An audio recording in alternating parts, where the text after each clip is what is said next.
자, 이 바벨론 성은 없는데 노래는 남아 있어요. 우리가 지난번에 살폈던 베르디 오페라 나보코의 일명 히브리 노예들의 합창 생각나시죠? 네. 뿐만 아니라 슈퍼 디스코 그룹 보니엠이라고 혹시 사모님? 들어는 봤습니다. 네, 보니엠. 어떤 노래가 생각납니까? 생각나는 노래는 없습니다. 네, 우리 한민 씨 찬양 사역자이신 한민. 바벨론 강가에서. 와. 네. 찬양 사역만 하시다 보니까 네. 세상 노래는 그게 안 저기 써 있네요. 네네네. 저 몰랐습니다. 네. 그런 노랫말을 보면 이렇습니다. 바벨론 강가에서 우리들은 앉아 있었어요. 그래요. 우리 시온을 생각하며 눈물을 흘렸어요. 사악한 무리들이 우리를 납치하여 끌고 가 우리에게 노래를 요구하였죠.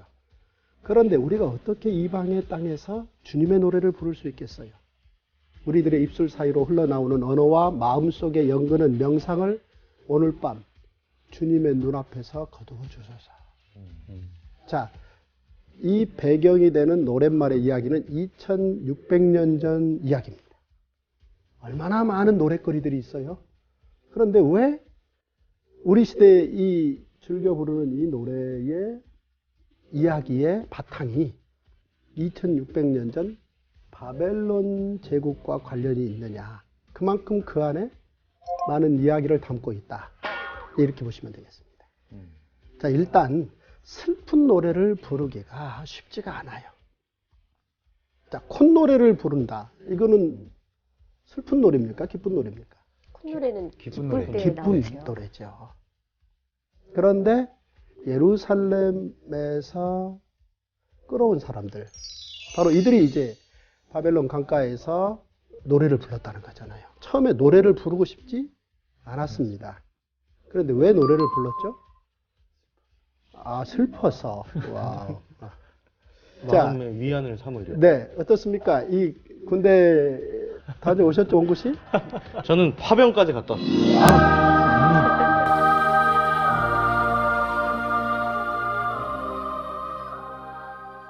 먼저 온 군인이 고참이고 신병이 들어오면 궁금하잖아요. 그래서 신병한테 어떤 일을 시키죠? 노래를 시킵니다. 예. 그러니까 이게 신병이 들어오면 고참들이 노래 일발 장전 뭐 이렇게 해서 노래를 시킵니다. 그러면 그 앞에서 노래를 이제 부른다. 근데 마찬가지로 이 예루살렘에서 끌어온 포로들을 대상으로 바벨론 사람들이 야, 노래 일발 장전 이렇게 시켰다는 거예요. 그러면서 노래를 부르라 하는 거죠. 이거는 쉽지 않은 상황입니다. 자, 사실 이들이 노래를 잘 부르는 민족으로 세계에 소문났어요. 왜냐하면 다윗이라는 대단한 왕이 예루살렘 성을 아주 월등한 곳으로 만들었는데 그 핵심 중에 하나가 찬양입니다. 노래입니다. 다윗 때. 이를테면은 레위 자손들 가운데 이제 고핫, 게르손, 무라리 자손들이 있는데 고핫 자손들은 언약궤와 관련된 직접적인 일을 하게 돼 있고 게르손, 무라리 자손들은 거기에 이를테면 수레로 옮기는 일을 주도한다든지 이런 일들을 하게 돼 있었는데 성전 건축이 끝나면서 수레로 옮겨야 되는 등 이런 일들이 그만 스탑됐잖아요. 그래서 이들에게 찬양 사역의 바탕을 놓았던 거죠. 그러니 노래 잘하기로 소문난 민족에게 노래를 부르라는데 그들이 부르는 노래는 다 하나님을 찬양하는 노래잖아요. 그런데 바벨론 입장에서는 야, 그 노래 불러? 이제 이렇게 되는 거죠. 자, 그러면 이들이 어떻게 해서 히브리 노예들, 여기에서 노랫말로 우리가 부르듯이 히브리 노예들이 되었는가, 이 이야기를 간단하게 한번 살펴보면요. 이들이 사실 노예할 사람들이 아니었습니다. 예루살렘에서 아주 재밌는 사건이 하나 발생한대요. 이를테면 궁중 내시들과 유다와 예루살렘의 고관들과 기능공들과 토공들이 예루살렘에서 바벨론으로 떠났다. 아주 예루살렘의 월등한 사람들인데요. 그러니까 이들이 사실은 예루살렘에서 떠나서 바벨론으로 가서 노예들이 되는 겁니다. 그런데 이들이 노예되기 직전의 상황 이야기가 성경에 하나 또 기록되어 나와 있는데요. 이런 겁니다. 아직 예루살렘이 본격적으로 멸망하기 직전에 예루살렘 성 안에서 어떤 일이 있었는 거니? 예루살렘의 마지막 왕이었던 시드기야 왕이 예루살렘에 있는 모든 백성과 하나님 앞에서 계약을 맺어서 자유를 선포합니다. 그 내용인즉슨 히브리 남녀 노비들을 다 놓아주겠다는 겁니다. 그래서 굉장히 기쁜 일이 생긴 거죠. 왜냐하면 제사장 나라의 룰에 따르면 히브리 노예들이 어쩔 수 없이 만들어지긴 하겠지만 6년 지나고 7년째면 다 자유를 주게끔 나라 법입니다. 그런데 이게 지켜지지 않았다는 거죠. 그래서 이걸 선포했다는 거죠. 얼마나 좋았겠습니까, 하나님께서? 그런데 다시 노비로 그들이 끌어들입니다. 즉 후에 그들이 뜻이 변해버립니다. 이에 대해서 예레미야를 통해서 어떤 말씀을 하시는 거니, 이제 돌이켜 내 눈앞에서 바른 일을 행하여 각기 이웃에게 자유를 선포하되 내 이름으로 일컫는 바 집에서 내 앞에서 계약을 맺었거늘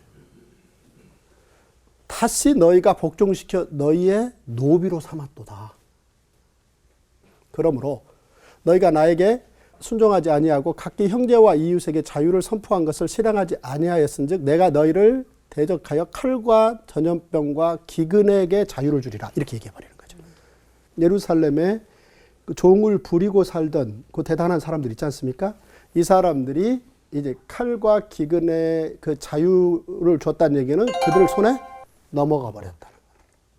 그래서 예루살렘 성이 무너지면서 그 대단한 사람들이 바벨론으로 끌려가면서 이들의 신분은 노예가 되는 겁니다.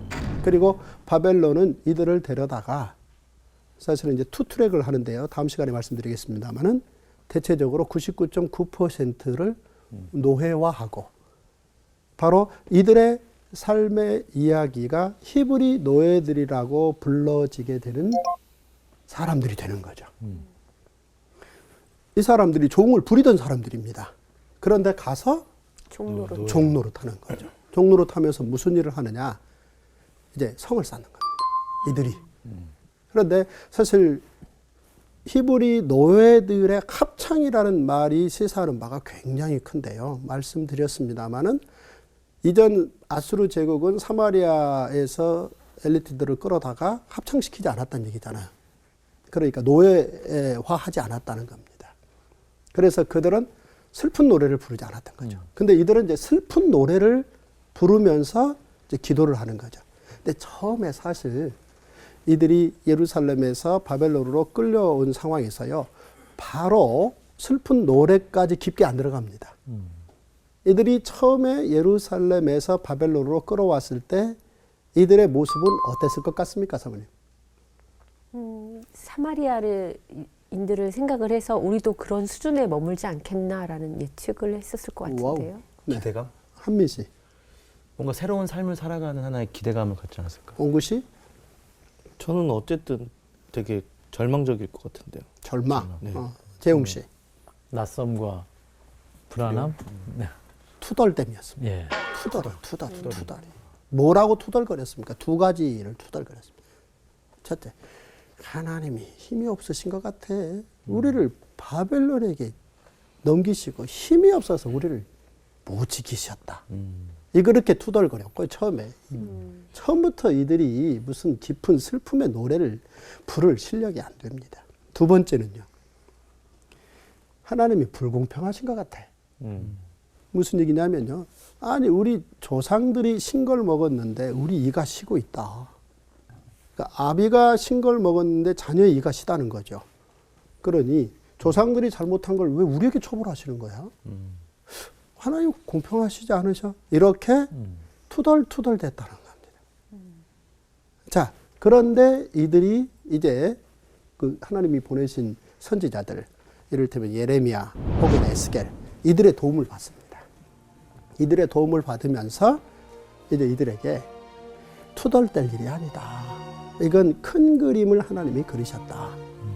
슬픈 노래 하면 생각나는 사람이 예레미야잖아요. 그래서 이제 그런 노래를 따라 부르다가 희망을 찾는. 결국 이들이 70년 내내 하는 주된 일은 사실은 성을 완벽할 만큼, 그러니까 바벨론 성 안에 있는 집들을 보호할 수 있는 모든 조건을 다 갖춘 완벽한 성을 이들이 쌓는 겁니다. 이들의 노동력을 활용하는 거죠. 최고의 기능공들을. 그런데 참 재밌는 것은 이 바벨론 제국을 창건한 느부갓네살이 아버지 나보폴라사르와 함께 아수르의 수도 느느웨를 불태웠다라고 지난 시간에 우리가 살펴봤지 않습니까? 그러니까 그 대단한 느느웨를 불태워서 아무것도 없애버렸습니다. 물론 불태우기 전에 좋은 건 다 가져왔지만. 그리고 또 느부갓네살이 예루살렘을 18개월 동안 포위했다가 예루살렘 성도 완전히 불태워버렸습니다. 물론 성전 기명과 훌륭한 인재들은 다 끌어갔습니다만. 자, 이 느부갓네살, 바벨론 제국을 세운 이 왕은요, 정작 남의 가질 모든 집과 성들은 다 불태워놓고 자기는 성을 쌓고 바벨론에 상상을 초월할 성을 쌓았다는 겁니다. 이 성이 어느 정도냐면요, 왜 그렇게 인간이 쌓은 성 가운데 가장 완벽에 가까운 성이라고 말을 하는 건요, 이 성은 유프라데스 강이 흐르는 평지에 사각형의 대도시를 만들었는데요. 한 변의 길이가 22.4km입니다. 그러면 총 둘레가 약 90.16km 정도 되는, 별로 안 놀라시는데요. 우리나라 그 정조가 정약용을 동원해서 수원에 화성을 쌓았는데요. 그 정약용이 기중기까지 동원해서 쌓은 수원 화성의 성 둘레가 5.7km입니다. 그 성 안 둘레가요. 그런데 바벨론은 평지에 유프라데스 강을 흐르게 하고 90.16km 정도를 쌓았고요. 그 다음에 이제 성의 높이는 아파트 한 6층 높이입니다. 6층? 와. 그 다음에 성의 두께는요. 성의 두께는 그 성 위에 그 사이를 이 사륜 병거 2대가 마차 경주할 정도로 그렇게 두껍습니다. 네, 위에서, 성 위에서.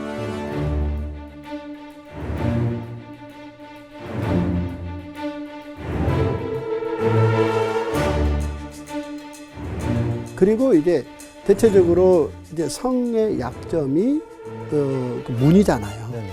돌로 주로 이제 둘레는 하지만 문은 이동이 간편해야 되니까 나무인데 청동문으로 100개를 거기에 둘레를 두고, 그것도 모자라서 그 성 90.16km를 유프라데스 강 물로 돌려서 해자를 만들었습니다.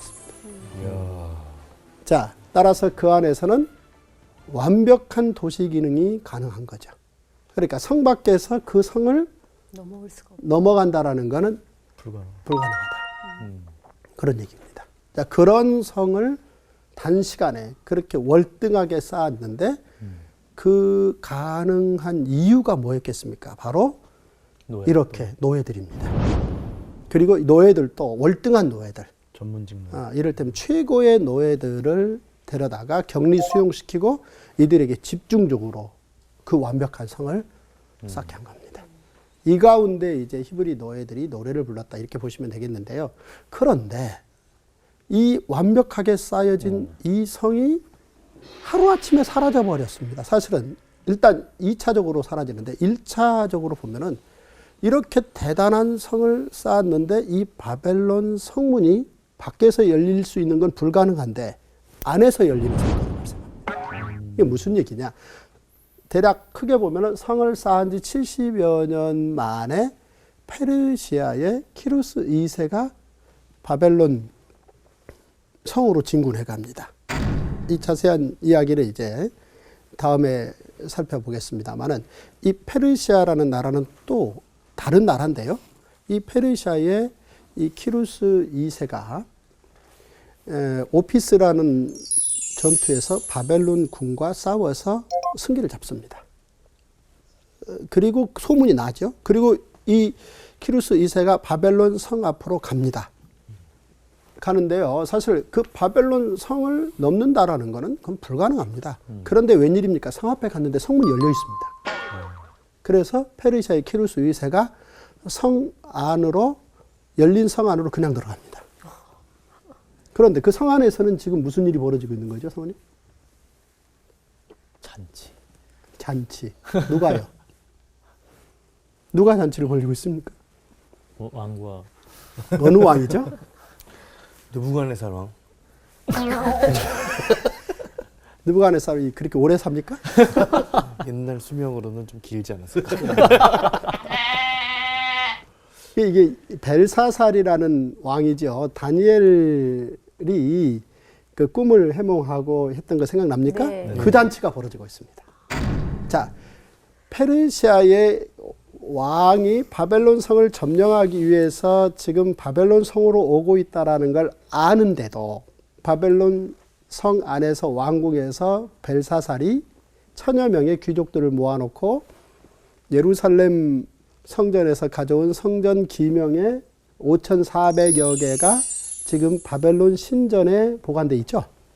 사실 그 바벨론 신전, 마르둑 신전이라 그러는데요. 그 신전에는 예루살렘에서 가져온 성전 기명들 뿐만 아니라 느느웨에서 가져온 나름의 보석들 등등 세상에서 상아시아에서 좋은 건 다 그 바로 마르둑 신전에 보관돼 있습니다. 거기에 그 함무라비 왕의 법 비문도 거기 있다고 말씀드렸지 않습니까?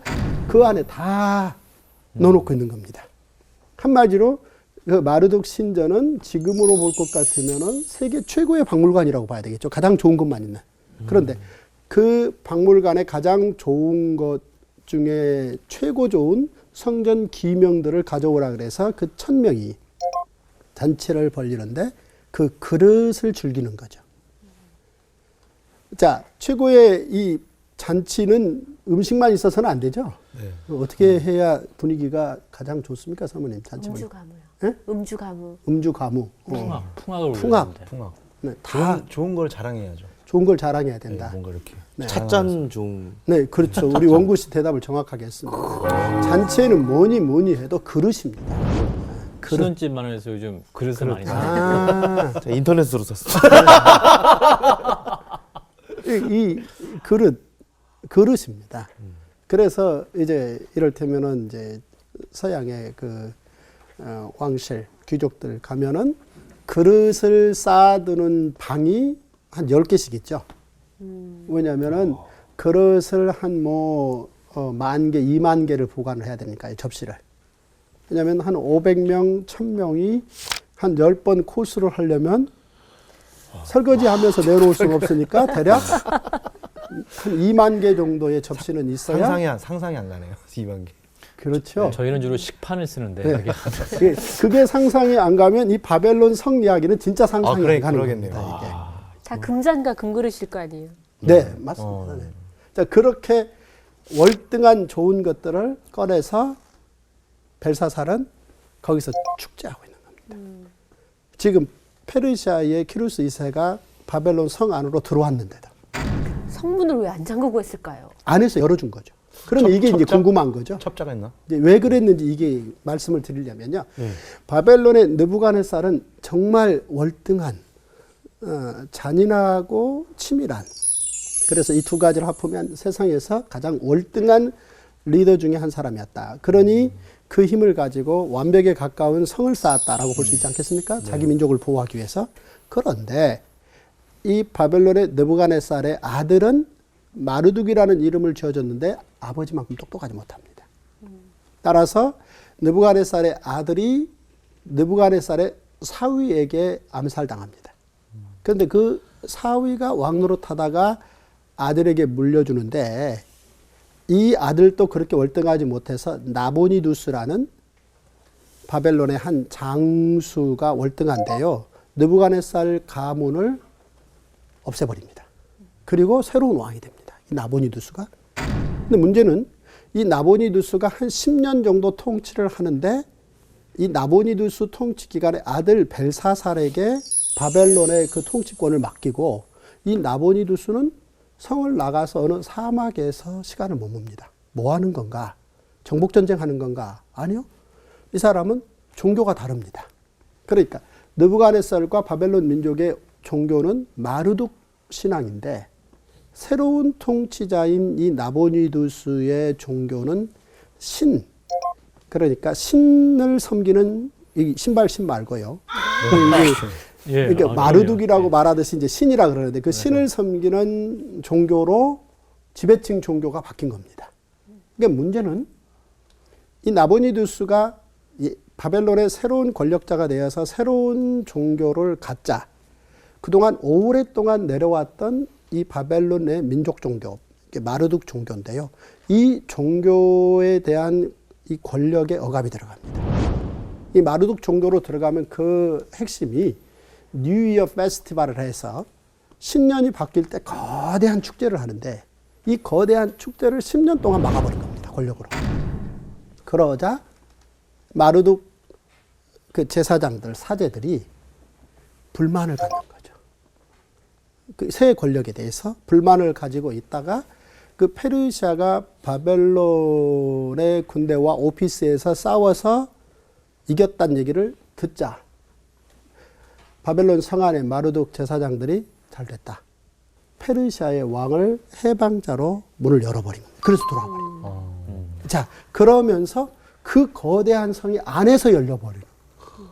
그래 페르시아의 키루스 2세는 들어와서 바로 그 벨사살의 천여 명의 귀족들 집단이죠. 그들만 싹 드러내고 그 큰 성 바벨론 성의 새 주인이 됩니다. 그래서 바벨론은 70년 만에 끝나고 페르시아 제국이 시작되는 겁니다. 그런데 이 페르시아 제국을 시작한 이 키루스 2세는 바로 이 바벨론 성 내부의 상황이 어떠했는지를 누구보다도 잘 아는지라 매년 바벨론의 마르둑 축제가 활성화될 수 있도록 자기가 할 수 있는 모든 권력의 노력은 다 했습니다. 가장 획기적인 방법이 마르둑 축제 때 페르시아 왕이 직접 거기 와서 참여하는 겁니다. 그 멀리 와가지고. 그러니 뭐 굉장히 바벨론 쪽에서는 잘했다라는 생각이 들 거잖아요. 자, 그렇게 페르시아의 지배를 받고 있던 그 바벨론 성이 약 한 30여 년이 채 되지 않아서 돌 하나의 돌이 첨놓이지 않고 싹 무너져 버리는 사건이 생깁니다. 왜냐하면 자, 물에 빠진 사람 건져주면 심리가 어떻게 되죠? 보따리가 생각나는 겁니다. 그러니까 물에서 막 나올 때는 아무 생각 안 나죠? 그런데 딱 나오고 나서 아 살았다 안심되면 내 보따리 어디 갔나? 이런 생각이 들지 않습니까? 자, 이 10년 동안 이 뉴이어 페스티벌을 못하던 이 마르둑 종교의 핵심 사람들이 그걸 찾았습니다. 페르시아 왕의 도움으로 어쨌든 찾았지 않습니까? 그래서 축제를 한참 하면서 시간을 보내다 보니까 우리가 왜 페르시아의 지배를 받아야 되지? 이제 이런 마음이 생기는 거죠. 그리고 이제 구체적으로 들어가 보면 한 두 가지인데요. 이 첫째는 세금 문제입니다. 자, 세금을 페르시아에서 다 걷어가잖아요. 그러면 이제 페르시아라는 나라가 곳곳에서 다 세금을 걷어들이는데 그 페르시아 제국 전체에서 걷어들이는 세금의 3분의 1을 바벨론 성 안에서 걷어가는 겁니다. 제국 세금 전체 총량의 3분의 1을. 이건 진짜 어마하다라는 표현은 이럴 때 갖다 쓰는 겁니다. 그러니까 그 세금 내고 싶어요? 아니요. 또 하나는 바벨론 제국의 70년 동안은 바벨론 민족들은 어떤 혜택을 누리고 살았습니까? 원고씨.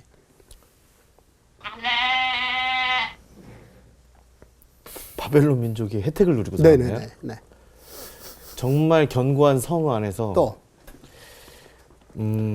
보호를 받으면서 살았죠. 또요? 한민 씨. 갑자기 일로 넘어갔는데. 이건 좀 많이 어려운 질문이에요. 네, 굉장히 어려운 질문이에요. 노예들의 도움을 받았습니다. 똑똑한 노예들. 자, 진짜 똑똑한 노예들. 그런데 페르시아 제국이 등장하면서 바벨론이 70년 동안 각 나라에서 끌어왔던 가장 똑똑한 사람들, 그들을 노예화해서 성도 쌓게 하고 부렸잖아요. 그런데 바벨론 민족이 끌어왔던 주변에 있는 모든 각 나라 민족의 그 똑똑한 노예들이 페르시아 제국이 등장하면서 어떻게 되죠? 다 자유인이 되고 돌아갔습니다. 다 돌아갔죠. 왜냐하면 페르시아의 키루스 2세는 바벨론의 정복자가 아닌 해방자로 나타난 거거든요. 그러니까 바벨론 민족에게만 해방자로 나타난 게 아니라 바벨론이 끌어왔던 여타 수많은 민족들에게도 해방자로 모습을 드러냈기 때문에 그들을 다 돌려보낸 겁니다. 그러니 바벨론 민족들 입장에서는 세금은 페르시아에 너무 많이 바치고 생활은 더 불편해지고. 네, 생활은 더 불편해지고. 자, 그래서 결국은 한 3천여 명 정도가 오랜 시간 계획을 세웁니다. 페르시아로부터 독립해야 되겠다라는 계획을 세우는데요. 그 방법 중에 하나가 각 가정에서 어머니와 밥 해줄 수 있는 여인 한 사람을 남겨놓고 스스로 각 가정의 여인들을 죽입니다. 그리고 이제 반란의 결의를 다지고요. 그래서 모년 모월 모시에 성문 딱 걸어 잠그고 독립을 선언합니다. 그때는 이제 페르시아의 3대 왕인 다레이우스라는 사람이 왕이었을 텐데요. 이 다레이우스 왕이 반란을 꾸렸으니 그들을 정벌 해야 되는 거잖아요. 그렇다면 제국이 와야 되는 거니까. 이 대단한 사람입니다. 왜냐하면 이 다리우스는 이제 페르시아 전쟁을 일으킨 사람이거든요. 그러니 페르시아 전쟁을 일으키기 전에 페르시아 전쟁을 준비하고 있는데, 즉 그리스 점령을 준비하고 있는데 바벨론에서 반란이 일어나자 바벨론 성으로 가서 포위를 합니다. 많은 군인들을 이끌고 바벨론 성 앞에 갔는데 성에 도착하자마자 조롱받기 시작하는 거죠. 누구를 조롱하죠? 페르시아 군인들을. 페르시아 군인과 왕을 조롱하는 거죠. 뭘 믿고 조롱하는 거죠? 성을 믿고 조롱하는 겁니다. 완벽에 가까운 성이니 당연히 안에서 성문을 닫아버리면 들어올 수가 없습니다. 그래서 페르시아의 왕 다레이오스는 약 한 19달 정도 조롱받으면서 성 밖에서 성을 바라만 보고 있는, 어떤 싸움도 불가능한. 자, 그러고 있는 상황에서 다레이오스 앞에 조피루스라는 한 사람이 나타나요. 어떤 모습으로 나타나냐? 양 귀가 잘려있고 코가 잘려있고 머리가 다 쥐어뜯겨 선혈이 낭자한 채로 조피루스가 딱 나타납니다. 이 조피루스는 다리우스 왕 입장에서는 자기의 절친 중에 절친의 아들, 가장 유능한 페르시아의 장수 중에 한 사람인데요. 이 장수가 이 모습을 하고 나타난 겁니다. 갑자기 다리우스 왕이 너무 놀라서 야, 어떻게 된 거냐? 그랬더니 이 조피루스가 왕이 저를 이러신 겁니다. 아니 내가 언제? 쉬. 하고 그 조피루스가 다리우스 왕에게 눈으로 약속을 하고 바벨론 성 앞으로 뛰어갑니다. 뛰어가서 바벨론 성을 지키는 그 반란하는 사람들에게 자기 모습을 보여주면서 울부짖으면서 소리소리합니다. 우리가 지금 20개월 가까이 바벨론 성을 포위하고 있지만 이 성 점령은 어떤 방법도 나오지 않지 않습니까? 이 사실을 얘기하면서 차라리 독립해 줍시다 라는 얘기를 했더니 나의 왕이 나를 이렇게 만들었어. 귀를 잘라버리고 코를 잘라버리고 머리를 다 쥐어 뜯어버리는. 그러니까 그 몰골 상상해 보십시오. 자, 나 너무 억울하오. 내가 당신들 편이 되어서 내가 저 페르시아 왕에게 나도 뭔가 하고 싶소.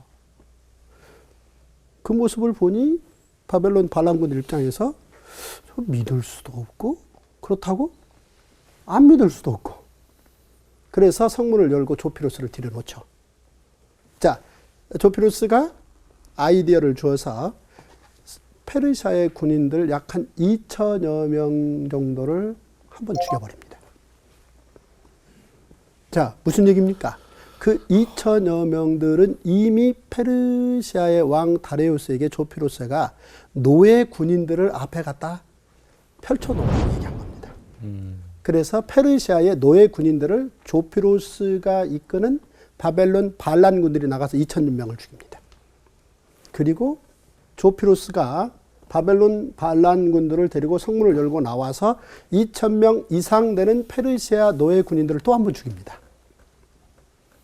그리고 세 번째, 조피루스가 페르시아의 군인들하고 싸우기 위해서 나오는 날이 57일째 약속한 날입니다.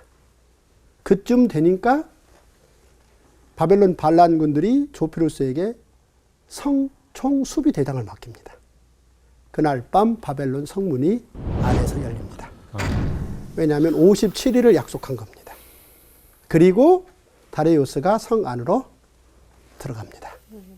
들어가서 이제 그 반란을 주모했던 3,000명을 잡아서 산채로 광장에서 말뚝에 꿰서 다 죽입니다. 그리고 그 성을 허물기 시작합니다. 그 90.16km 되는 성을 완벽하게 다 허물어 버리고요. 그 다음에 청동문 100개를 다 불로 녹여버립니다. 그래서 어느 청동문도 남아있지는 않습니다. 물론 여러 몇 가지 흔적들이 있겠습니다만 다 그걸 없애버려요. 그래서 바벨론은 역사에서 흔적도 없이 사라져버렸다라고 보시면 되겠습니다. 그런데 이런 전체적인 과정, 이야기는 성경과 무슨 상관이 있느냐?